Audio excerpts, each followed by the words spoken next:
ፍሮም ቪክትሪ ቱ ቪክትሪ የተባለውን የቻይና ፊልም ኃይሌ በጣም ይወደዋል። ኃይሌ ብቻ ሳይሆን በወጣቶች ተደናቂ ፊልም ነው። ሁሌም ሲታይ አዳራሹ በተመልካች እንደተጨናነቀ ነው። ኃይሌ ይህን የቻይና ፊልም ከተከታተለ በኋላ ጉድጓድ አስቆፈረም። ጉድጓዱ ብቻውን ትርጉም የለውም። ማንም የማይጠረጥረው ቦታ በመሆኑ ኢህአፓ በድብቅ ይሰበሰብበታል። ከባድ ውሳኔ ይተላለፍበታል። ኃይሌ ቦታውን ከሱ ውጭ ወይም እሱ ከሚፈቅደው በስተቀር ማንም ሰው ወደ ዋሻው መግባት ስለሌለበት አንድ ነገር ማድረግ ፈለገም። ግን ምንም ውጥን አልነበረውም። አንድ ቀን ድንገት የሆነ ሐሳብ መጣለት። ሰዎች ውሻቸው ስትወልድ እነዛን ቡችሎች ሁሉ መቀለብ ስለማይችሉ ውሻ ለሚፈልጉ ነዋሪዎች ይሰጣሉ። እንዲህ አይነቱ ነገር ብዙ ጊዜ የተሳካ አይሆንም። ስለዚህ ቡችሎችን እያመጡ ኳስ ሜዳ ይጥሏቸዋል። እነዚህ ውሾች በአካባቢው የሚያልፍ ሰው ውሻ ከሌለው ይወስዳቸዋል፣ ወይም ጅብ ከመጣ ለቅሞ ያጠናቅቃቸዋል። የውሻ ባለቤቶች በሌሊት መጥተው ነው የሚጥሉት። በዚህ ሰዓት ደግሞ ኃይሌ ኳስ ሜዳ ጋር እየተጫወተ ጓደኞቹን የሚጠብቅበት ሰዓት ነው። አንድ ቀን የሆነ የሰፈሩ ሰው 2 ቡችሎች ጥሎ ሄደ። የዚህን ጊዜ ነው ኃይሌ ሐሳቡ የመጣለትም። እነዚህ ውሾች ወደ መደበቂያ ዋሻ ወሰዳቸው። በጎጃም በረንዳ የሚገኘው ጎንደር ጠጅ ቤት የእነርሱ ነው። ጠጅ ቤቱ በስፋት ከአዲስ አበባ ተወዳዳሪ የለውም። በዘልማድ ስፋቱን ለመግለጽ ኑካምፕ ነው የሚሉትም። ኑካምፕ ትልቅ ስጋ ቤት በውስጡ ይበዛል። ከዚህ ስጋ ቤት ከቅንጣቢ ጀምሮ ለውሻ የሚያስፈልግ ምግቦች በብዛት ማምጣት ጀመረም። ለውሾቹ የሚፈልጉት ምግብ በሰዓቱ ይሰጣቸዋል። ሰዎች ቡችላ እያመጡ በተለያየ ጊዜ ሲጥሉ ኃይሌ እየለቀመ ዋሻ ውስጥ ሲያሳድጋቸው ቁጥራቸው 23 ደረሰም። ኃይሌ እንዴት እንደሚንቀሳቀሱና በምን ሁኔታ እንደሚግባቡ ስላስተማራቸው ለመደማመጥ ችግር አልነበረባቸውም። በአብዛኛው በፉጨት መልእክት ነው የሚያስተላልፈው። ምሽት ላይ ወረቀት ለመበተንና አምፖል ለመስበር የእጀባ አገልግሎት ይሰጣሉ። ጠመንጃ የያዙ ሰዎች ከርቀት ሲመለከቱ በጩኸት ምልክት ሲሰጡ፣ ወረቀት በመበተን ግድግዳ ላይ መፈክር በመጻፍና አምፖል በመስበር ላይ የሚገኙ ወጣቶች ይደበቃሉ። ከዚህ ስራ መለስ ደግሞ ጉድጓድ ውስጥ ያለውን የኢህአፓን ንብረት ይጠብቃሉ። ወሳኝ ስብሰባ ጉድጓድ ውስጥ ሲደረግ ምግብ ለመለቃቀም እንኳን አይሄዱም። ስለተለማመዱ አባላቱ ከዚያ እስኪሄዱ ዙሪያውን ይጠብቃሉ። የእጀባ አገልግሎት ይሰጣሉ። ይሄ ሁሉ የሚከናወነው ፉጨቱን ተከትለው ነው። የዋሻው ባለቤት እዛ ውስጥ የሚገቡትን የኢህአፓ አባላት አያውቃቸውም፣ ማወቅም አይገባውም። ከሱ የበላይ የሆነ ሰው ብቻ ነው የሚያውቃቸው። ትእዛዝ ሲደርሰው ውሾቹን ያዘጋጃቸዋል። ሰዎቹ ተበታትነው ነው የሚገቡትም። በፉጨት ምልክት ሲሰጥ የተፈቀደለት ሰው እንደገባ ያውቃሉ። አካባቢውን በመውረር ሰዎች ወደዛ ቦታ ድርሽ እንዳይሉ ያደርጋሉ። ምግባቸውን ከጠጅ ቤቱ ከሚመጣው በተጨማሪ ቅርብ ከሆነው አውቶቡስ ተራ የዶሮ ስጋ ይመጣላቸዋል። ከተለያየ ክፍለ ሀገር የሚመጡ አውቶቡሶች ማራገፊያቸው አውቶቡስ ተራ ነው። ዶሮዎች ዕቃ መጫኛ ላይ ወይም በአውቶቡሱ ኪስ ተደርገው ነው የሚመጡትም። አንዳንዶቹ ይሞታሉ። የዶሮዎቹ ባለቤቶች የሞቱትን እዛው አውቶቡስ ተራ ጥሏቸው ይሄዳሉ። ኃይሌ እነዚህን የሞቱ ዶሮዎች አሰባስቦ ያመጣቸዋል። ከሌላው ስጋ ይልቅ ዶሮ በጣም ጣፈጣቸው። እናም በሕይወት ያለ ዶሮ ሰፈር ውስጥ ማባረር ጀመሩ። ዶሮ አምልጦ ሲሄድ ከባለቤቱ ጋር አብረው ያባርራሉ። ቀድሞ የያዘ ዶሮዋን ይወስዳል።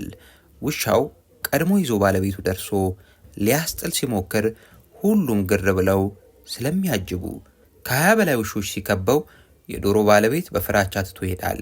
አንዳንዴ ሴት ዶሮ ሲያባርሩ እንቁላል ጣይ በመሆኗ ኃይሌ በፉጨት ይመልሳቸዋል። ፉጨቱን እንደሰሙ በሩጫ ላይ ካሉ ተቀይሰው ወደ ሌላ ቦታ ይሄዳሉ። የዶሮ አደኑ ነገር ከጎዳና ላይ ወደ ሰፈር ውስጥም ዘለቀም። ቤት ለቤት አደን ተጀመረ። የዶሮ ባለቤቶች ተማረሩ። የውሾቹ ባለቤት ማን እንደሆነ አወቁ። አንድ ቀን 3 ዶሮ የጠለፈበት ሰው ኃይሌ ጋር መጣና ምን አድርገን ነው አለው። ምን? ዶሮዎቹ ተወሰዱብኝ። ማን ወሰደብህ? ያንተ ናቸዋ። የኔ ምን? ያንተ ውሾች። የኔ ውሻ ቤት ነው ያለው፣ ከግቢ አይወጣም። እነዛ ታዲያ ማን ናቸው? የትኞቹ? 23ቱ። እነርሱማ ያንተ ናቸው። ምን እያልክ ነው? ቡችላ እያሉ አንተ አይደለህ እንደዛ የጣልካቸው? መቼ? በልጅነታቸው 2 ጊዜ አምጥተህ ስጥል አይቻለሁ። እና ጠብቀው ተበቀሉ። እንዲህ ነው ነገሩ? አዎ። ከእንግዲህ ዶሮዬን አንድ ውሻ ቢነካ ገለዋለሁ። የቱን? አባራሪውን። ብዙ ናቸው እኮ። ቢሆኑስ? ከእንግዲህ ለዶሮ ሳይሆን ለአንተም ፍራ። ምን ልታደርግ? አይለቁህም። የሰፈሩ ሰዎች ስጋት አደረባቸው። ውሾቹ እየጠነከሩና እየተደራጁ ኃይለኛ ሆነዋል። ከዋሻው ጥበቃ አገልግሎት መልስ በየመንደሩ ቅኝት በሚያደርጉበት ጊዜ አንድ አይነት አደጋ ለማድረስ ነው በሚል ብዙዎች ስጋት ላይ ወደቁ። ሁሉም መጥፊያቸውን ይፈልግ ነበርም። አንድ ቀን ነገሩ ሲጋለጥ የኢህአፓ ጥበቃ ቡድን አባላት መሆናቸው ተደረሰበት። የአብዮት ጥበቃዎች ከፍተኛ ዝግጅት አድርገው ፈጇቸው። ባለቤቱም ወደ እስር ቤት ተወረወረም። እንደገና በሌላ ቀን የሰፈራቸው ቡድን ጠንካራና ኃይለኛ ነው። አጥቂውና አማካዩ ለተጋጣሚ አስቸጋሪ ቢሆንም ተከላካይ መስመሩ ግን ቀዳዳ ይበዛበትና እንደ ወንፊት አሾላኪ ነው። ተከላካዩ ይሄ ችግር ቢኖርበትም ቀዳዳዎቹን የሚሸፍን በግብ ጠባቂው ይልማ ስዩም ነው። እሱ በሩ ላይ ባይኖር ቡድኑ የግብ ጎተራ ይሆን ነበረ። ቡድን ቢሆንም ዝም ብሎ እግር ኳስ የሚጫወት አይደለም። ለኢህአፓ ስራ አገልግሎት የሚሰጥ ነው። በወቅቱ ማንኛውም ወጣት ሁለት ሆነው አንድ ቦታ መታየት የለበትም። ህጉ ይከለክላል። የሆነ ነገር እያሰቡና እየዶለቱ ነው በሚል ያስቀጣቸዋል። ብቸኛው አብሮ መሰባሰቢያ እግር ኳስ ነበረ። ከየትም ቀበሌ ይምጣ ተሰባስበው በጋራ ማውራትና መንቀሳቀስ ይቻላል። እዚህ ቀበሌ የሚገኘው ቡድን መረጃ አቀባይ፣ ወረቀት በታኝና ተያያዥ ስራ የሚያከናውን ነው።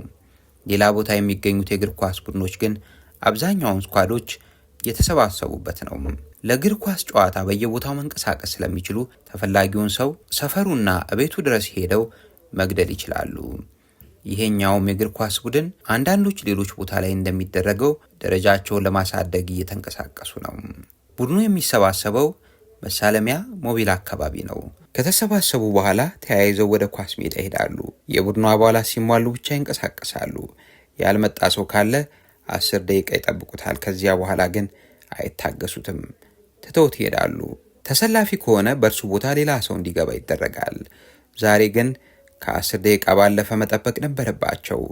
ህጉ ማንም ይሁን ማን ካረፈደ አይጠብቅም። ዛሬ ግን ለመቆየት ተገደዱ። ያረፈደው ግብ ጠባቂው ይልማ ነው። በሱም ላይ ህጉ መስራት አለበት። ሌላ ግብ ጠባቂ ስላለ በሱ መተካት ነው። ነገር ግን ይህን ሐሳብ ለማንሳትና ለመወሰን ማንም አልደፈረም። ይልማን ትቶ መሄድ ለተጋጣሚ ና አሸንፈኝ ብሎ እጅ መስጠት ነው። ይልማ አንድም ቀን ቀርቶ አያውቅም። አርፋጅም አይደለም። ሌላው ተጫዋች ቢቀር ቀዳዳው ይሸፈናል። የይልማ ቦታ ግን ማንም አይሸፍነውም። እሱን የሚተካ ስላልሆነ ለመጠበቅ ተገዷል። ሰዓቱ ከ10 ወደ 15 ደቂቃ ከዚያም ወደ 20 እንዲህ እያለ የደቂቃው ቁጥር ከፍ አለ።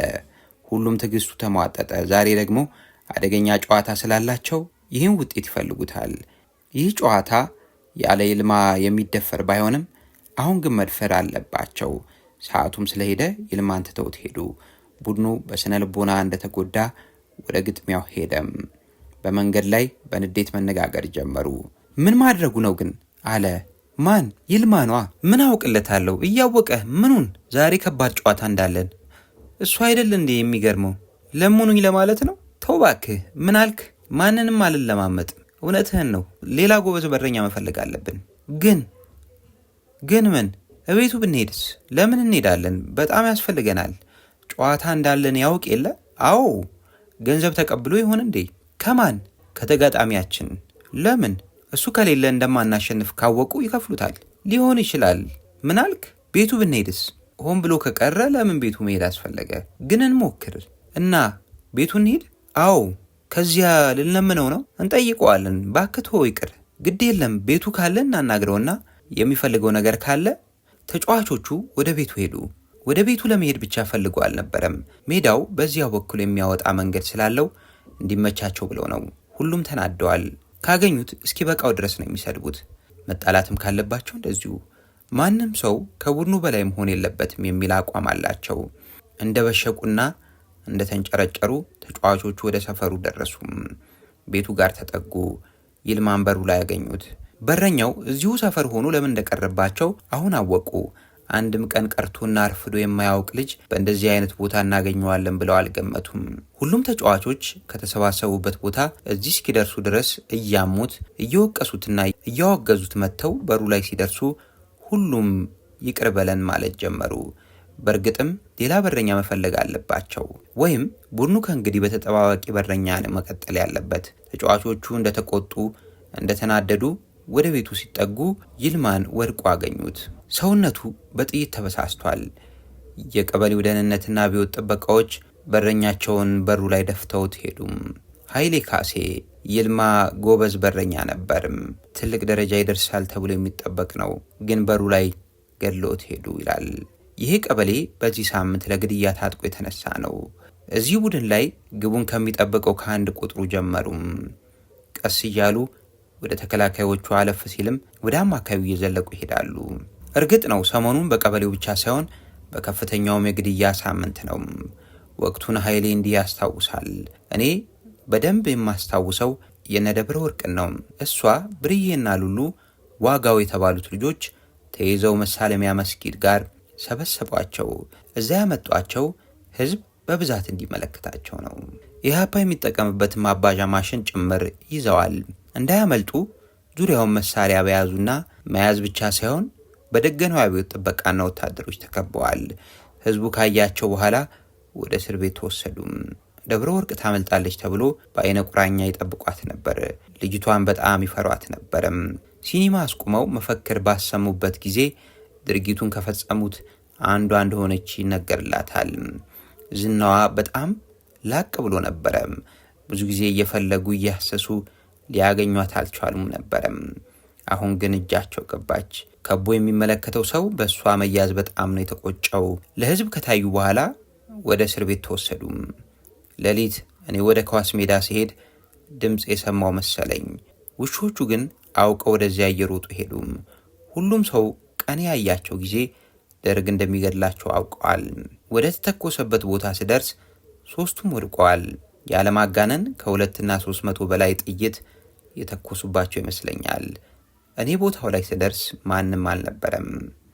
ሰውነታቸውን ስመለከት ወንፊት ሆኗል። ስጋቸው በትንንሹ ተቦጫጭቆ ተበታትኗል። በልብሳቸው ነው የለየኋቸው። ሰዎቹ በቅርብ ገድለዋቸው እንዲሄዱ የሚያሳየው የጥይቱ ባሩድ ሽታ ትኩስና በጣም ይሸት ነበር ይላል ኃይሌ። አሁን ኑሮውን በአሜሪካ አድርጓል።